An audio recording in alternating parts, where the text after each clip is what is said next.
Good morning, everyone. I'm Tracy Noah from the Marion Library Service, and welcome to our Library Through the Lens live webinar with special guest author Pip Williams. Since the closure of our libraries and venues, we've been working hard to still connect and engage with you through our Library Through the Lens series of adult programs delivered differently. We had to reimagine how to bring you the author talks that you've grown to expect from us, so thank you for joining us today. This morning, Pip, who became a global sensation even before her debut novel was published, following an international rights frenzy, will talk about her book, The Dictionary of Lost Words, a delightful, lyrical and deeply thought-provoking celebration of words. Please feel free at any time during the presentation to type questions you have for Pip into the Q&A text box on your screen, and I will ask her these at the end of her talk. Now sit back, relax, and please welcome Pip. Hello, everybody. Thank you so much for joining me at Library Through the Lens, and thank you to Tracy and Marion Libraries for hosting this really fabulous event. I know that in lockdown we're all feeling, we're missing our libraries, we're missing our public spaces, and one of the wonderful things that has happened through this whole coronavirus crisis is actually this ability to connect digitally. And so I know that many more people are actually connecting with libraries who may not have been able to access them very easily before.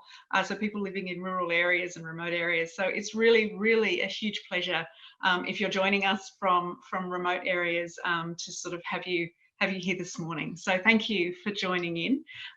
Before I start talking about my book, The Dictionary of Lost Words, which I have curated a display behind me, before I start talking about that, I'd like to acknowledge that today I'm actually talking to you from the traditional lands of the Paramank people of the Adelaide Hills, and they were the first storytellers in this place where I sit, and I'd like to acknowledge their language in particular and words that may have been lost over the past 200 or so years. My book is about words, and so I think it's important to acknowledge not just the words that are in my book, but the words from all over this country that have deep meaning and that we don't all know or understand, and in many cases have been lost. So The Dictionary of Lost Words is my first novel, and I have always wanted to write fiction, but I have written a couple of other books. I wrote a memoir a few years ago called One Italian Summer, and before that I was an academic and I wrote a couple of academic bits and pieces, but fiction has been a lifelong dream for me, and the first thing I published actually was a poem in Dolly magazine when I was 15, and it was very imaginatively titled 15, so you can imagine what it was about. And from there, though, I sort of I never anticipated that I could actually be a writer as a profession, if you like. I didn't think I could live my life as a writer, so I went off and did other things, and in the end it just kept nagging at me, and I'm so glad I answered the call.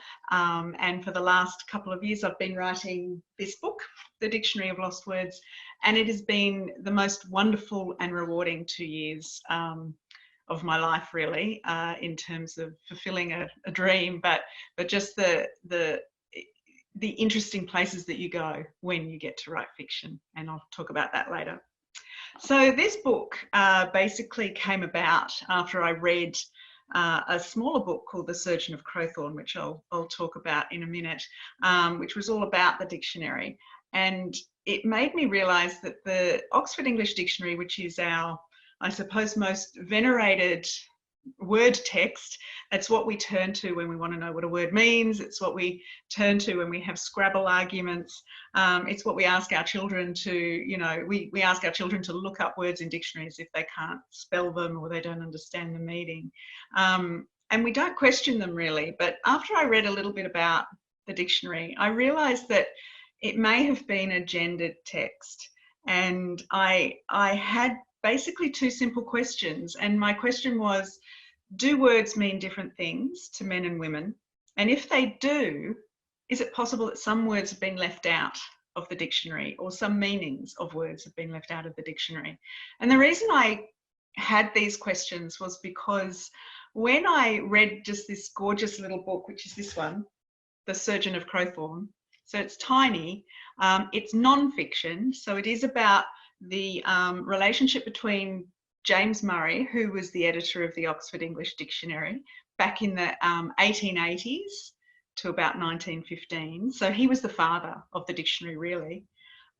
This book is about the relationship between him and one of the volunteers who sent in the meanings of words so that the lexicographers could define them. So James Murray sent out a call. It was like a crowdsourcing, the first crowdsourcing, exercise, really. He sent a call out to the general public around the UK, but also around the world, asking them to find examples of how words have been used in literature. So there were certain words that they wanted to know the meanings of, but they didn't have enough evidence to write a meaning. And so they would send out sometimes lists of words, and people would then find those words in books and sometimes journals, scientific journals or literary journals. And then they would send examples, quotations in with that word.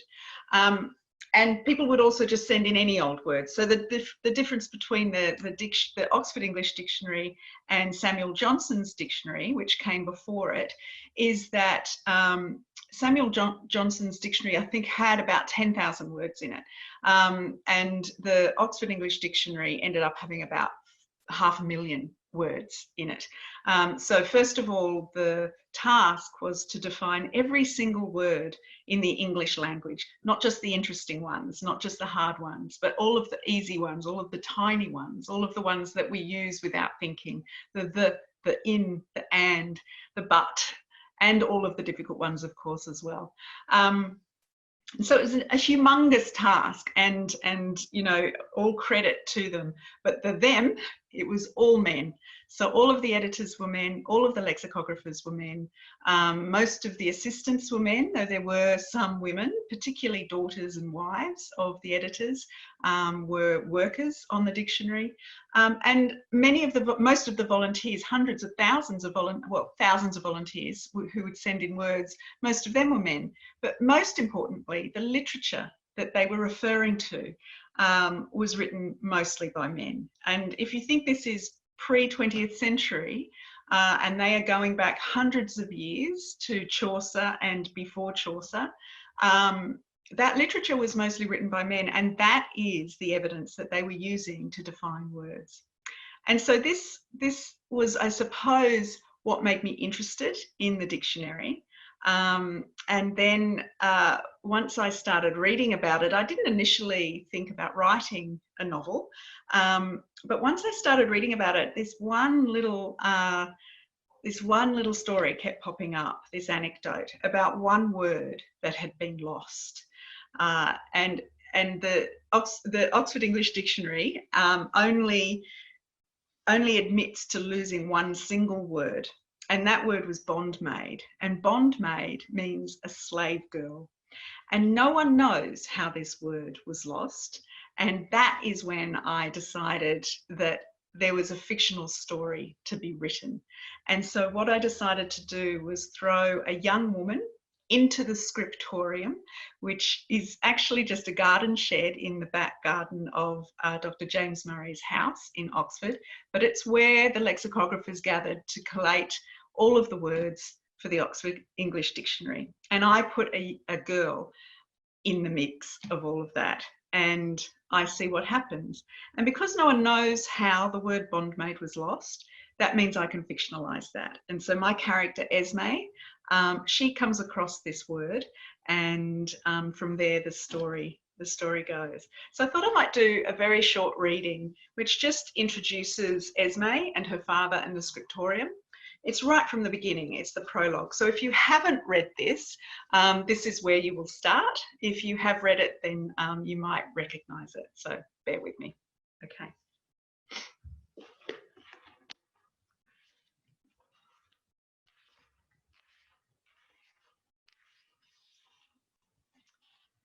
Prologue, February 1886.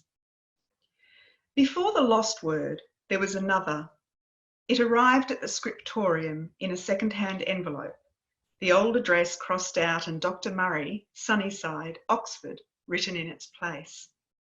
It was Da's job to open the post and mine to sit on his lap like a queen on her throne and help him ease each word out of its folded cradle. He'd tell me what pile to put it on, and sometimes he'd pause, cover my hand with his, and guide my finger up and down and around the letters, sounding them into my ear. He'd say the word, and I would echo it. Then he'd tell me what it meant. This word was written on a scrap of brown paper, its edges rough where it had been torn to match Dr. Murray's preferred dimensions. Da paused, and I readied myself to learn it. But his hand didn't cover mine, and when I turned to hurry him, the look on his face made me stop. As close as we were, he looked far away. I turned back to the word and tried to understand. Without his hand to guide me, I traced each letter. "What does it say?" I asked. "Lily," he said. "Like Mama." "Like Mama." "Does that mean she'll be in the dictionary?" "In a way, yes." "Will we all be in the dictionary?" "No." "Why?" I felt myself rise and fall on the movement of his breath. A name must mean something to be in the dictionary. I looked at the word again. "Was Mama like a flower?" I asked. Da nodded. "The most beautiful flower." He picked up the word and read the sentence beneath it. Then he turned it over, looking for more. "It's incomplete," he said, but he read it again, his eyes flicking back and forth, as if he might find what was missing. He put the word down on the smallest pile. Da pushed his chair back from the sorting table. I climbed off his lap and readied myself to hold the first pile of slips. This was another job I could help with, and I loved to see that each word find its place among the pigeonholes. He picked up the smallest pile, and I tried to guess where Mama would go. "Not too high and not too low," I sang to myself. But instead of putting the words in my hand, Da took 3 long steps towards the fire grate and threw them into the flames. There were 3 slips. When they left his hand, each was danced by the draught of heat to a different resting place. Before it had even landed, I saw Lily begin to curl. I heard myself scream as I ran towards the grate. I heard Da bellow my name. The slip was writhing. I reached in to rescue it, even as the brown paper charred and the letters written on it turned to shadows. I thought I might hold it like an oak leaf, faded and winter crisp. But when I wrapped my fingers around the word, it shattered. I might have stayed in that moment forever, but Da yanked me away with a force that winded. He ran with me out of the scriptorium and plunged my hand into the snow. His face was ashen, so I told him it didn't hurt, but when I unfurled my hand, the blackened shards of the word were stuck to my melted skin. Some words are more important than others. I learned this growing up in the scriptorium, but it took me a long time to understand why. Thank you for listening to that. So that's the prologue of the book, and it introduces my main character, Esme. And from there, it's not a spoiler, in the next chapter she comes across the word bondmaid, and it's the first of many words that she squirrels away in her pocket and then takes and hides in a trunk under the bed of the maid who works for Dr. Murray in the big house and who is Esme's dearest friend. And so that's where the story starts. I thought perhaps what I might do in terms of talking about the book is through my research and through the writing, I collected bits and pieces, which are, I suppose, my treasures, just like Esme's treasures were the words. My treasures are things that helped me to write this book, and I too have kept them in a trunk. So the first one I've already spoken about. It was the Surgeon of Croton, which for me is where this story starts. And you know, I'm sure a lot of you have actually read this book. It's recently been turned into a film, I think. I haven't seen it, and apparently it's not very good. But the book is fantastic. And Simon Winchester also went on to write another book called The Meaning of Everything, which was a bit more about the making of the Oxford English Dictionary. However, in my research, I turned to more scholarly examples of what happened with the making of the dictionary, and probably my most treasured books in terms of doing the research. And this may be boring to some of you, but for some of you, you might be interested. There were two books that I relied on really heavily, and the first is this one. It's called The Making of the Oxford English Dictionary, and you can see all my post-it notes there. This I think took Peter Gilliver about 10 years to write, and it's a really authoritative account of really everything about the dictionary, and everything about all of the people who were involved. But even Peter, who is a really fabulous lexicographer, couldn't put in what wasn't in the historical record. And one of the things that isn't in the historical record is much information about the women who were involved in the dictionary. And there were quite a few. Everyone from Ada Murray, who was James Murray's wife and the mother of his 11 children, all who made it to adulthood, which at the time was quite an achievement, really. Ada, a lot of people think that the dictionary would not have happened if not for Ada Murray, because not only did she run the household, but she made sure that James Murray stayed fit and sane during the process, because he was quite obsessed with it, and it was a massive undertaking and often affected his health. So she kept him going, which meant she kept the dictionary going. The other book that has been invaluable to me is this one by a woman. She's actually a feminist dictionary scholar called Linda Mugglestone. She has the most beautiful surname. And I'm a Harry Potter fan, so you can imagine I was probably attracted to her surname first. And this book is called Lost for Words, and it actually talks about many of the words that have been excluded from the Oxford English Dictionary and why that might be. So as you read the novel, you will probably get a bit of an understanding of where I'm coming from on that, and some of that I got from here. So I do like to acknowledge my sources. So they're a couple of the books that really helped me to understand what the history of the Oxford English Dictionary was. And it was incredibly important to me right from the beginning not to mess with the history. So I feel quite confident that if you read this book, anything that you glean about the dictionary is true. I haven't messed with the timelines. I haven't, even the words, I have every word that I've referred to that's in the dictionary, I've referred to it at the time it was actually entered into the dictionary or was being worked on. All of the historical information, to the best of my ability, is as the historical record shows. What I wanted to do was fill in the gaps. So in many ways, what I was doing is writing between the lines of the dictionary. And I told you about the little story of the lost word, the word bondmaid.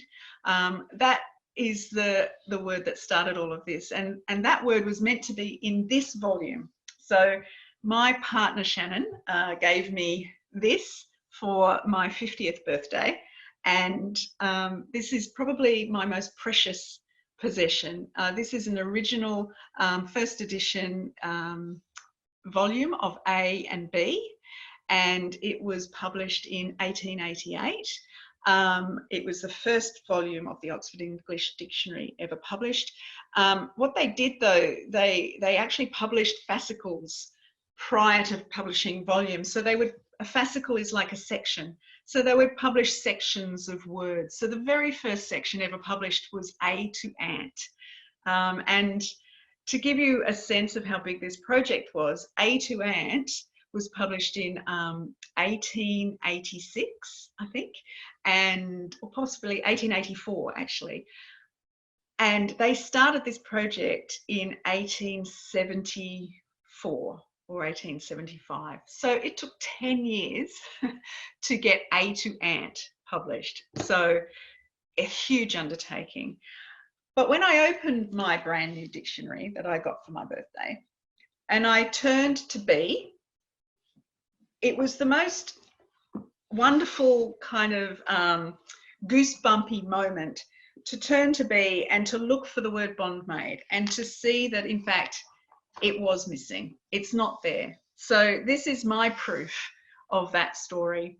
And this is, I suppose, this is the history within which my story, my fiction, is written. It's in the sort of white spaces of this dictionary.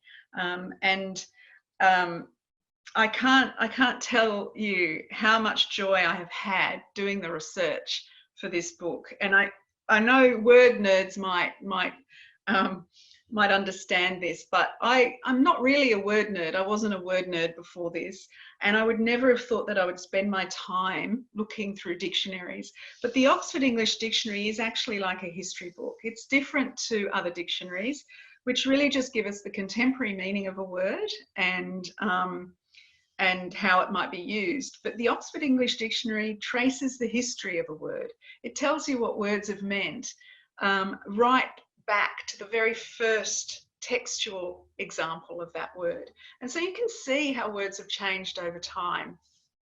And because these dictionaries were published between 1888 and 1928, they also stop at a certain time in history, and they tell us about the social attitudes of that time just in the way they're written. So, for example, there's a word pant, as in pants. I'm wearing pants today. Lots of people will be wearing pants today. The word pants is in the Oxford English Dictionary, the first edition, and it is described as a vulgar abbreviation of the word pantaloons. So just that word vulgar tells us so much about the attitudes of the time, that they make a judgment about the word. And this happens throughout the first edition. I'm happy to say that the Oxford English Dictionary never gets rid of a word, but it does update its meanings and definitions, and words like vulgar have been taken out in subsequent sort of writings of the dictionary. There's only been 2 editions actually. They're working on the 3rd edition, but you probably won't find the word vulgar or other kind of judgmental words in the 2nd edition as you would in the 1st. So this is another one of my artifacts which I treasure.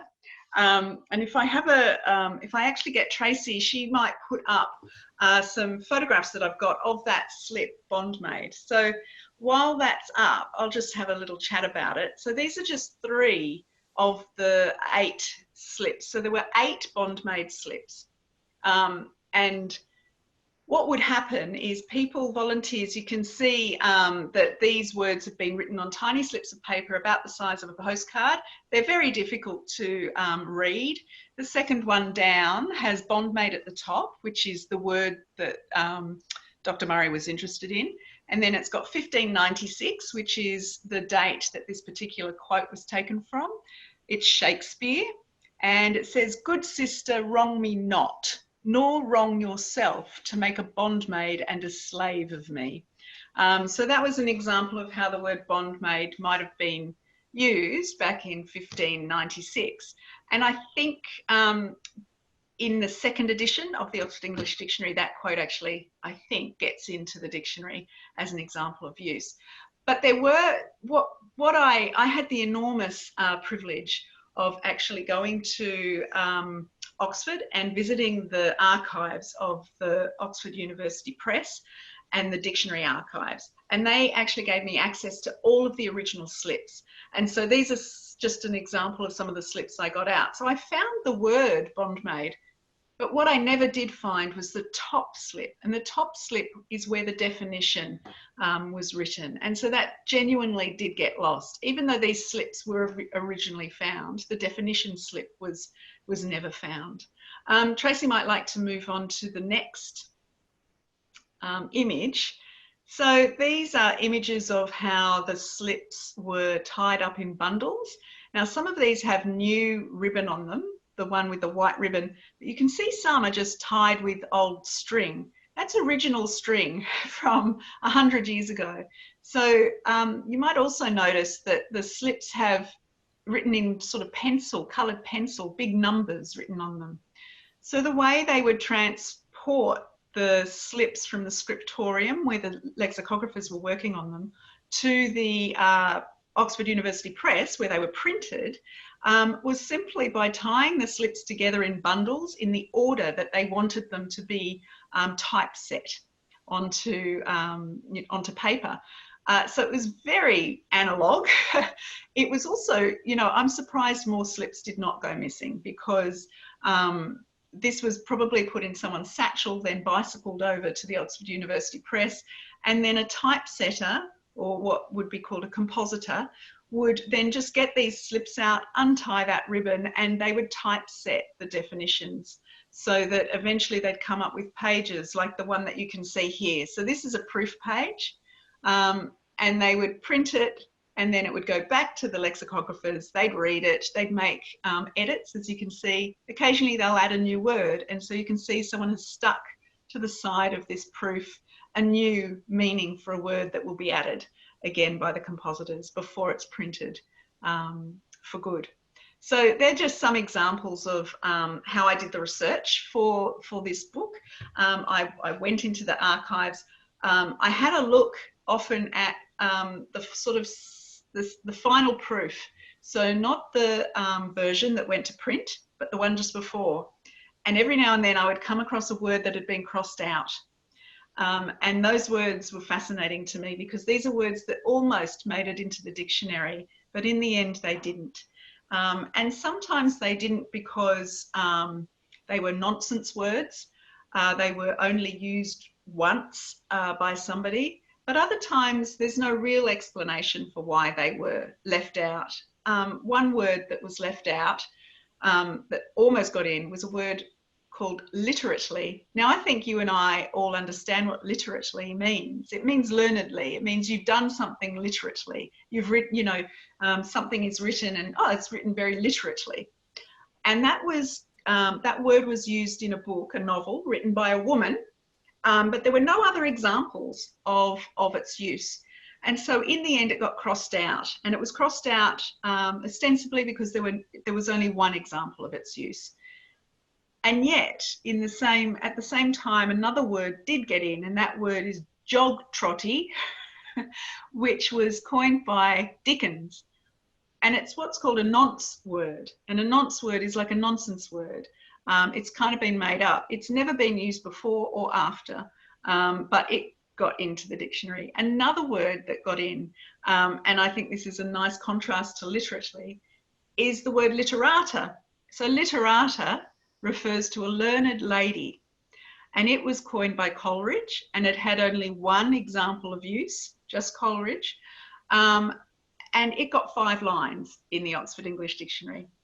And the reason I find this so interesting is because while literata might make sense, I don't understand why learned ladies need to be separated from the literati, which is just learned people, not learned men, learned people. So you would think that a learned lady could simply belong to the literati. She didn't need a word all for herself. She shouldn't be so unusual as to require a word that describes her separately to men. And so these are just some of the, you know, some of the interesting things that I came across in the research that that helped me to form my story. So Tracy, you might want to just take that off now. Thank you. Yeah, so one of the women that was very important in my story, so those of you who've read it will have come across Dita. So Dita is a character who is based on a woman called Edith Thompson. Edith Thompson is a real person, and she was a volunteer for the Oxford English Dictionary, and she volunteered from prior to the very first publication of the words A to ant, all the way through to the very last words. So she worked on the dictionary, and she was a very, very valued volunteer. So she was so accomplished She was a historian herself, an uneducated historian, but a historian. She wrote a history of England that was a textbook used in schools. She was a very intelligent woman, and she was so valuable that she would often be sent those proof pages. So many of those proof pages that I had a photograph of back then, it's Edith Thompson's writing all over them. She adds words, she takes words out, she corrects them. She was an incredibly useful, valuable member of the Oxford English Dictionary team. Having said that, she was not invited to the celebratory dinner in 1928. In fact, no women were invited to the celebration of the dictionary. Even though men who had worked on the dictionary for 3 months got invited, Edith Thompson didn't, and she had dedicated her entire life to the dictionary.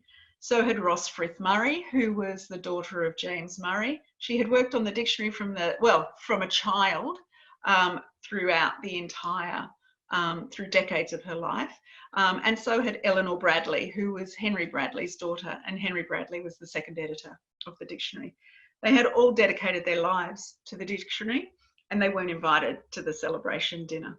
And I came across this information through my reading, but when I went to the archives, I came across the seating plan for the celebration of the Oxford English Dictionary. Now, you won't be able to read any of this, but just down in this corner here is J.R.R. Tolkien. So he got invited because he worked on the dictionary for 12 months prior to, after World War I. He came back and he worked on the dictionary for about 12 months. And he actually defined the word warlock, which is quite nice, and also walrus. And there are other people here, including a school teacher and, you know, all sorts of people, lots of newspaper men. But the interesting thing is, this celebration dinner was held at Goldsmiths Hall in London. That was a men's club, and for that reason they didn't invite any of the women. They could have just, I suppose, found a different location, but they did allow 3 women to sit in the balcony and watch the men eat. And I also came across in the archives the menu. So the men ate very well that night. They drank very well. And the women, I have imagined them sitting in the balcony on wooden sort of benches, eating homemade sandwiches, while they watch the Prime Minister of England, Stanley Baldwin, raise a glass to all the men who created the Oxford English Dictionary. And in many ways, I have written this book for those women. And one of the dilemmas I had in writing it is whether or not to name Edith Thompson. So I turned her into Esme's godmother. Now, Esme's fictional, so of course she couldn't have been Esme's godmother in real life, but I knew more about Edith than I did about any other woman who had participated in the dictionary. And so what I did know about her, I have included in the story, but there was so much I didn't know about her. And my dilemma was, do I call her Edith Thompson, even though I've made most of her up, or do I give her a pseudonym, something that, and so no one will know that I've actually used Edith Thompson as my kind of inspiration for this character. It was a huge problem, and I grappled with it right up until printing of the book. In the end, what I didn't want to do was essentially excise Edith Thompson from history again. I didn't want to leave her out of my book. I wanted her to have a place. And so what I did instead, to sort of acknowledge that I had invented a lot of her life, I gave her the nickname Dita. And so whenever she is in conversation with or in scenes with my fictional character Esme, she's referred to as Dita. But whenever I had her writing to James Murray, which she did, and so on, I would use her real name, Edith Thompson, because I do want people to know Edith Thompson. I love Edith Thompson. I got to know her by reading her letters in the archives of the Oxford University Press. There is one small note that is in the book. That is exactly a note that she sent to James Murray. She was an intelligent woman. She often used drawings to illustrate some of the meanings of things, of words. She had a great sense of humour, dry wit, and I could not leave her out. And so, yeah, and so that's how I solved that problem of weaving fact and fiction around a real person. Now, the other really important aspects of this novel, which I didn't consider when I first started, I was really only interested in the dictionary. But as soon as I started reading about that time in history, and so mostly I was interested in the late 19th century, early 20th century. Of course, I couldn't ignore the fact that that was when the suffrage movement in the UK was at its height. And in fact, it was an incredibly interesting, dynamic time for the UK. This book spans about 45 years, and in that time, the dictionary was produced, but also women fought very hard to get the vote in the UK, which they didn't get. They got it partially after World War I, or just before, I think, the end of the war in 1818. Women over 30 with property could vote, but they didn't actually get full equal suffrage, equal enfranchisement until 1928. And it was the most incredible bit of serendipity when I read that women got equal rights with men to vote and have representation in Parliament in 1928, just a few weeks after the Oxford English Dictionary was celebrated for the final publication. And so these two stories track alongside each other the whole way, and of course my book had to recognize that, and so the story, you know, is constantly weaving the development of the Oxford English Dictionary with the historic moments of that time. And of course the other historic moment of that time is World War I. So my book ostensibly finishes in in the middle of the war. It doesn't go all the way through the war, but it does touch on the beginning of the war, and again, that couldn't be ignored. And again, you know, I was surprised again about how many words essentially kind of developed and were born from that time, from the war. So these moments in time, the suffragette movement in particular created new language. The war created new language, and the dictionary, it doesn't determine our language, it records it. And that's something I think we always have to remember, that words, the English language is very dynamic. It's always changing. Dictionaries are never caught up. They can never, ever be anywhere near where our language actually is. And so, of course, they're going to be missing words. It's much easier these days because you can enter things online straight away. But back then, these are history books, and that's something that I think we have to remember about dictionaries, that sometimes a word won't be in there, but it doesn't mean the word's not valid. It might mean that the word just hasn't been around for very long. I just thought perhaps Tracy would put up the third photo there, which is just a photograph of me in the press with Dr. Murray. So this is me in one of their archives, and you can see some of the old dictionaries on the shelving, and there is me with my arm around a kind of cardboard cutout of James Murray. I think he was quite a bit taller than that in real life, but yeah, that's me with my, you know, I'm a fangirl here. Yeah, me with my idol.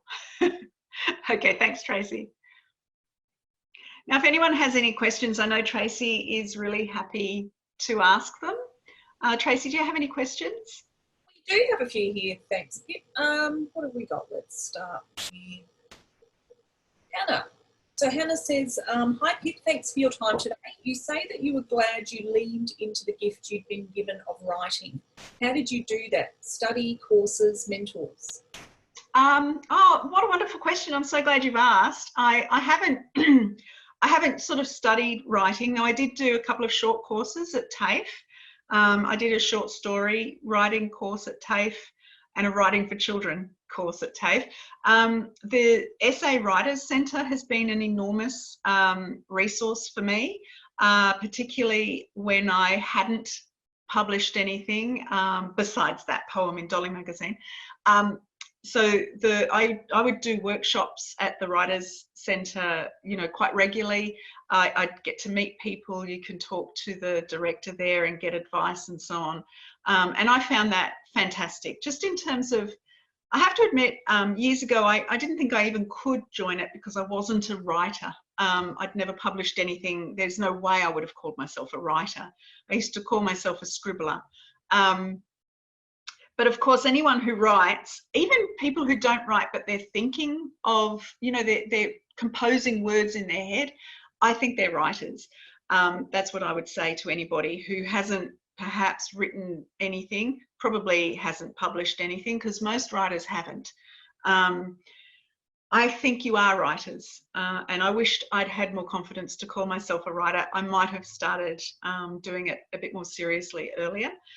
So the Writer Centre was fantastic. Once I did commit to writing, and my first creative writing project was this non-fiction memoir called One Italian Summer. That sort of talks about how I got into writing, because I was an academic and I was burnt out. And I was partly burnt out because I actually wanted to be a writer, and I wasn't writing. And so there was this huge tension in my life. And basically I left work, took the kids out of school, and my partner and I went to Italy to work as woofers on organic farms. And when I came back, I wrote about it. And in writing about it, I understood really what had been going on in my life for the last few years. And what had been going on is that I had been resisting the urge to write. And once I started, I couldn't stop, and I became much happier. I was doing what I wanted to do, and that was just an enormous sort of watershed for me. But in writing, I love, and in life, I always have mentors. So in all of my work, I've had mentors, and I seek them out. I love learning, and I love learning from people who know more than me, and they're everywhere, to be honest. And so I had a wonderful mentor for the memoir, Carol Lefevre, who is a fiction and non-fiction writer from Adelaide, and she taught me so much.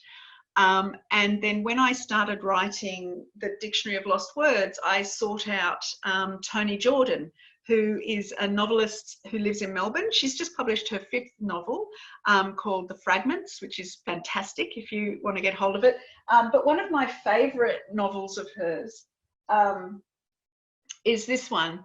It's called 9 Days, and it's a really beautiful historical novel based on this photograph, actually, which was taken during World War II in Australia, and it's of a woman saying goodbye to a man going off to war.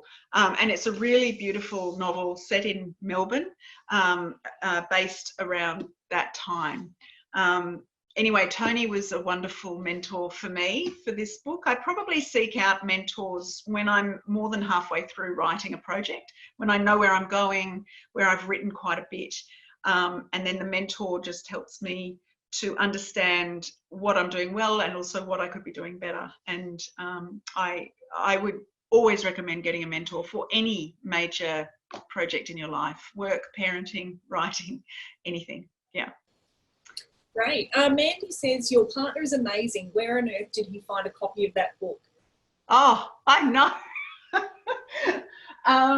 Yes, so I think he basically went online. He did his research, and he went online, and it was, I was so surprised and so delighted. And it's wonderful too, because I had already mostly written the book, but not completely, and I have used it for research. So it's been lovely, because normally I would go down to the state library, and to be honest, I can get kind of access to looking up the first edition online, and I just never did.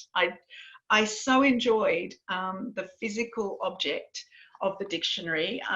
You know, you might see me, I just can constantly caressing it. It's terrible. Shannon probably shouldn't have gotten it.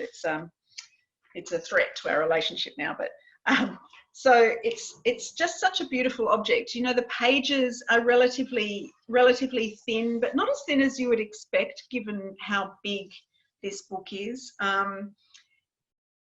You can see printing marks that you probably wouldn't see these days, because this is, you know, these were done on mechanical printers and so on, and it's just exquisite. And I still use this particular volume to look up words, so it's a fascinating one. And just the other day, and I'll tell you one or two words I was looking up the other day. So because I've only got A and B, I can only look up A and B words. But I was just looking for words, and there's it's like a little cross next to, like a Christian cross actually, next to words that are obsolete. So I was looking particularly for words that aren't used very much, even at the time this was published. So even in 1888, they were considered obsolete. And a couple that I came across that I loved, one was anywhen, which is essentially the same as anytime. And I just love it because it just makes perfect sense. You know, I'll see you anywhen, or I'll get to that anywhen. Another one is anythingarian, and an anythingarian is somebody who has no particular creed, so no particular religion, no particular belief. And I quite like that too, because it's such a kind of clunky word in a way, but it makes sense. So they're two words that I came across. Another word that I came across, which I quite like, actually I have to say I love men, so I'm not, this book is, while it has been kind of talked about as a feminist novel, and it is because it's about women and it's about women's experience, and I suppose it's also political in that it talks about the suffrage movement. What it doesn't do is pit men against women.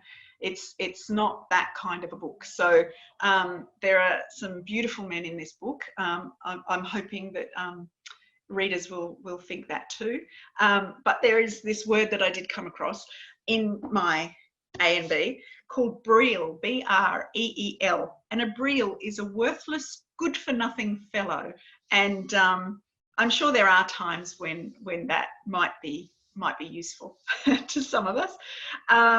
Yeah, so there's some words I've come across in this, but throughout the research I came across lots of interesting words, and I'm happy to talk about a few more later if you'd like me to. That's great. Angela would like to know, did your publisher discourage using a prologue? Ah, good question.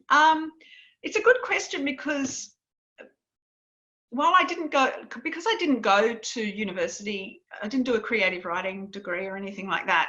I did seek out I did self-teach, if you know what I mean. And I read a lot of stuff about prologues and that you shouldn't have them for some reason. And I don't know why. I actually really love a prologue personally. And sometimes a prologue can get you into this, it can get you hooked on a story, so that you are then willing to give the introductory chapters a bit of time, because these days our attention span is so short that we don't have the kind of attention span readers did, say, back in the 19th century, when they could read through chapters and chapters and chapters of setup before getting to the sort of the real story. And having that setup actually then makes the real story much more meaningful, a much deeper reading experience. But we just don't really have the time or energy to read chapters and chapters of setup. And I think a prologue can sometimes do that very efficiently, because it can prologues sometimes take you right to the center of a story, right to the middle of a story, and then as you read, you go towards where that prologue was. Or sometimes it can just give you an inciting incident, which in some ways is what my prologue does. It sort of tells you why words and slips are so important to Esme. You know, the first slip that she ever really thought was important was a slip with her mother's name on it. And she's 4 years old. She can't actually cognitively explain why it matters. And so those beginning chapters, there's no rhyme or reason to her behaviour, but the reader knows why she might be doing what she's doing. And for me, you know, 2 pages in a prologue help to set that up without having to explain it so much. So, but Affirm Press had no problem with the prologue, and in fact, Affirm Press are very supportive in terms of they're not there to tell me what to write. They're just there to help to make sure that what I've written is as good as it can be. Great. Judith would like to know, why are you sure that vulgar in your example is used judgmentally? Oh, okay, because I think any words that, because it is passing a judgment, it's saying it's vulgar. It's not just saying it's as soon as they've basically described the word in a way that is beyond the actual meaning of the word. So the meaning of the word is, it's an abbreviation for pantaloons. That is the objective fact of that word. As soon as they've said vulgar, they've passed a judgment. I'm not sure how to explain that really, but they could have said a delightful. It's an adjective essentially, and it's unnecessary in a dictionary. So they're not just providing the definition or the meaning of the word, they are providing a judgment about whether or not they think it's okay. So another wonderful descriptor in the dictionary was not used in polite society. And who is to say what polite society is? I think when I say they're judgments, I think what I'm also saying is they are descriptors used by a certain group of people about another group of people very often. And so there's a lot of racism in the first Oxford English Dictionary. You know, the words used to describe some words do talk about, I won't give you any actual examples because I might get them wrong, but the racist language is there as well. Colonial language is there, and that's all been taken out. So I suppose one reason I know it's judgmental is because the second edition took it out. So it wasn't necessary in order to provide a meaning, an objective meaning of the word. It really told us more about the people who were defining the words. Great, thanks. Jen would like to know, did you consider trying to contact descendants of Edith Thompson? I did try, I did consider it, and I decided not to because, so she didn't have children, so her descendants would have been pretty far removed from her personally. And I didn't think they had any more right to, like I didn't think, say, a great niece had any more right than another great niece or great nephew to make the call. What I made sure that I did, and I did this in my memoir as well, because in my memoir I didn't give people pseudonyms in my memoir. I talked about people and using their real names and real places, and again it was another dilemma. What I've always tried to do in fiction and non-fiction is actually not to pass judgment. So I try not to write in a way where I'm imposing my notion of their behaviour or their point of view. I'm trying not to judge it. I just show it happening, and it's up to the reader to decide whether they think that something that a character does is good, bad or ugly. I don't actually say whether it's good, bad or ugly. And so it's really our own perceptions of things, our own philosophies, our own values, which are then brought to the novel, if you know what I mean. So some people might think that there are some sections in this novel that are vulgar, and that's obviously a reader completes a book. So this book will be slightly different for everybody, and that's because the reader is part of the final product, and I can't I don't want to tell the reader what to think about any of the people in the book, but what I won't do is tell them what I think about any of the people in the book either. So I've tried to do that with Edith. I tried to be very, and all of the characters, because there are so many characters in this book who are real. So James Murray, Henry Bradley, Ross Frith and Elsie Murray, they're all in there because they were all part of the Oxford English Dictionary. What I've done, occasionally they have dialogue, and obviously they never said those things, but wherever possible I have just tried to be true to the personality and the nature of the real individual, and I've done that through my research. There's lots of little anecdotes that I got from Peter Gilliver, who's the lexicographer from Oxford University Press, who I spoke to, and yeah, he gave me lots of little anecdotes about some of the lexicographers that never went into his book either, but have made it into my book. So for me, I know what they are. I know what the truth of some of these things are, but they helped me to fill out some of these personalities so that they weren't two-dimensional. Yeah. Great. Sarah says, did any particular person or bit of research inspire the character Tilda? No, she's just someone I wish I was more like, and I could quite easily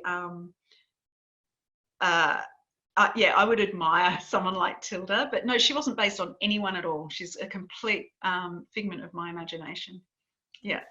Excellent. So. And Paula would like to know, Pip, could you talk about including Muriel matters in your book and what it meant to you to have an Adelaidean in your story? Okay, yes, I'd love to talk about that. And I'll just dig into my little trunk of goodies.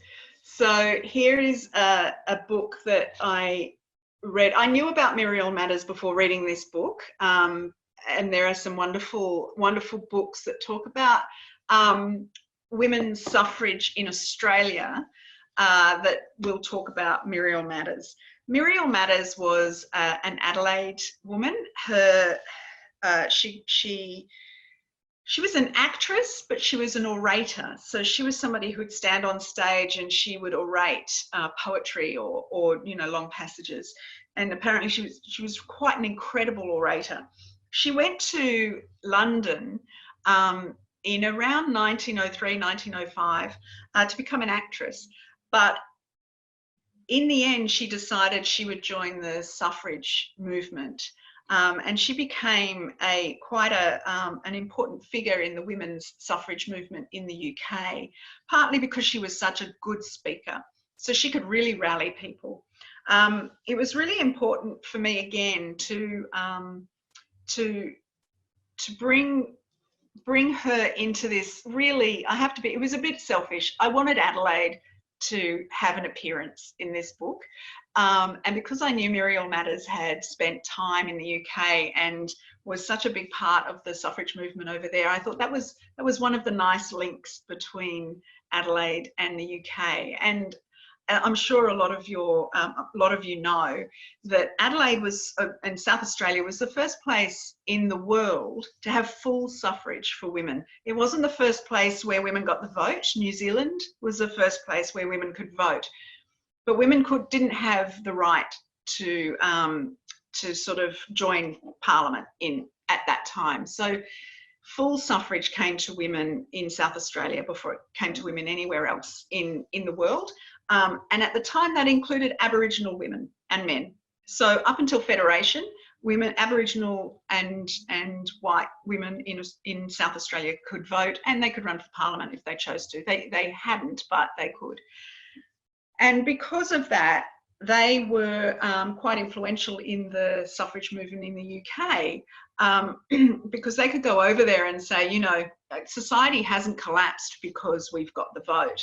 They were proof that, you know, all of the fear-mongering was just that, just fear-mongering and not based on anything.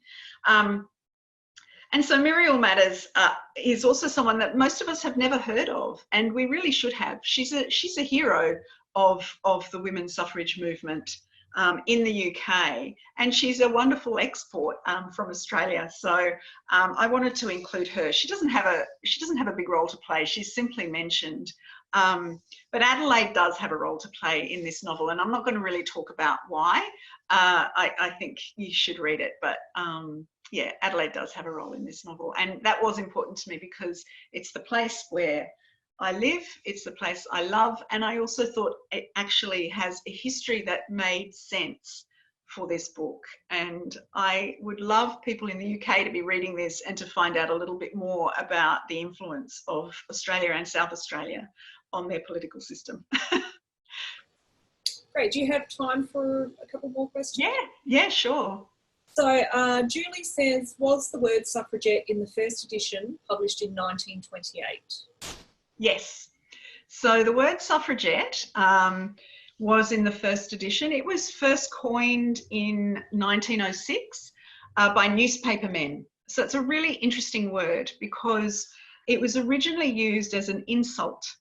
So the suffix et, E-T-T-E, is used to indicate that something is less than or smaller than or an imitation of the real thing. So if you think about kitchenette, that's telling you that it's a small kitchen. It's not the full deal.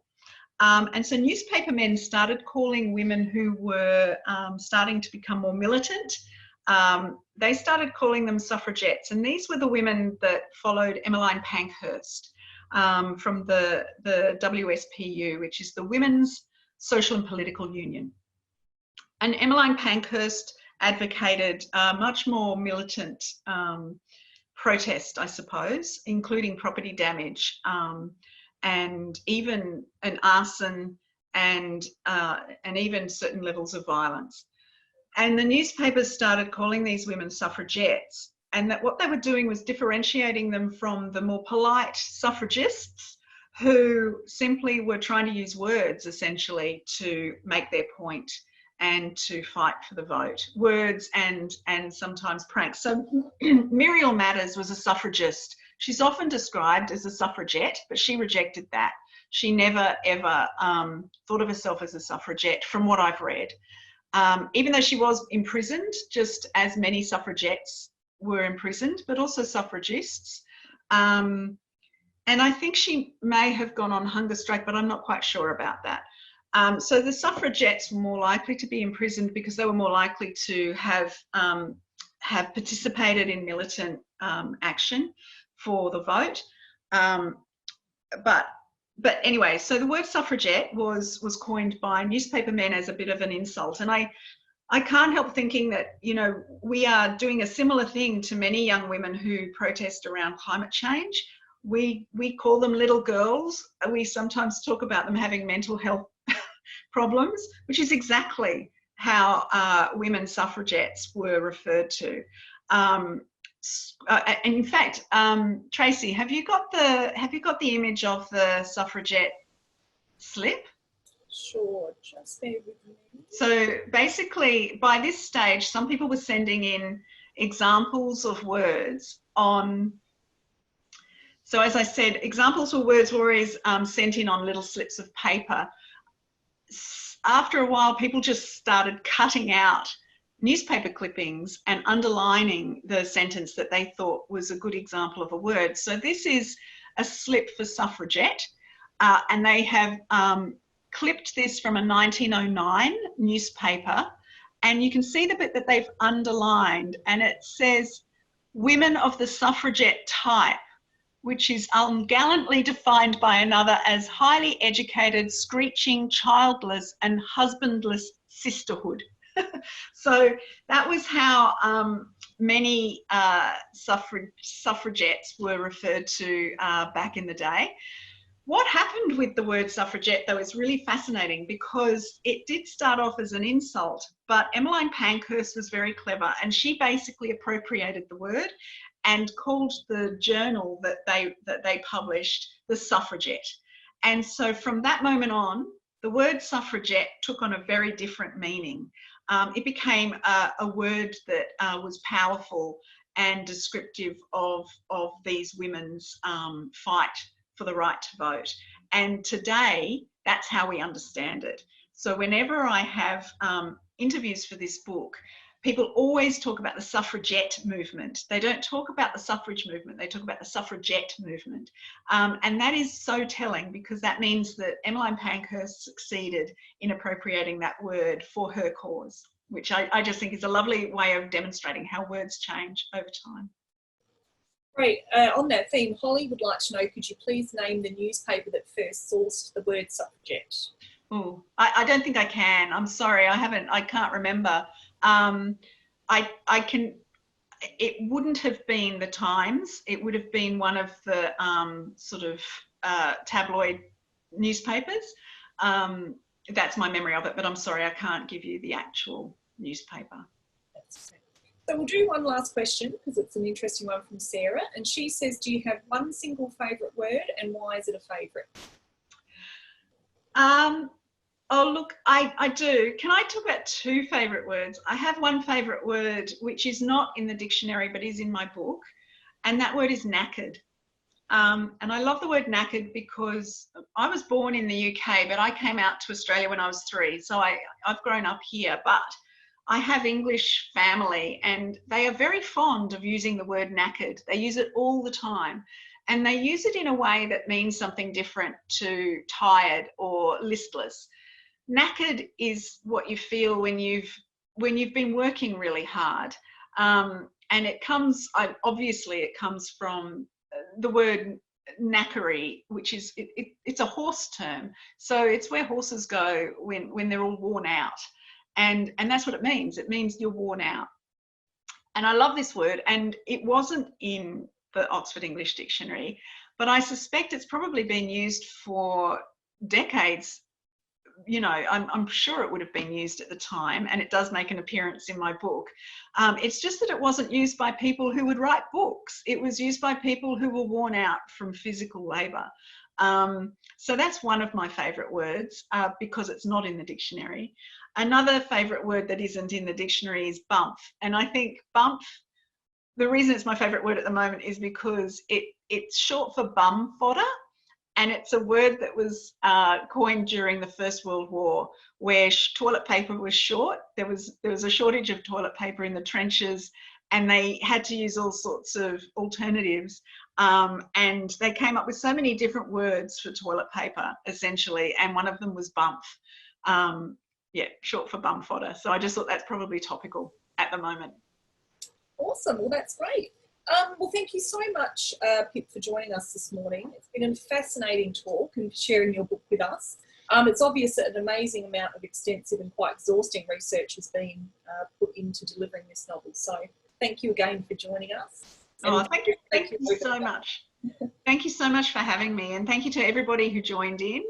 I hope you're all staying safe and healthy and making the most of some quiet time, if you get to have it. So many people aren't. Pip would like me to mention that her book is available to purchase either online or by phone from the following local bookshops. So please show your support to them at this time: Matilda's Bookshop in Stirling, Imprint's Booksellers and Dimmicks in the City, and Dylan's Bookshop at Norwood.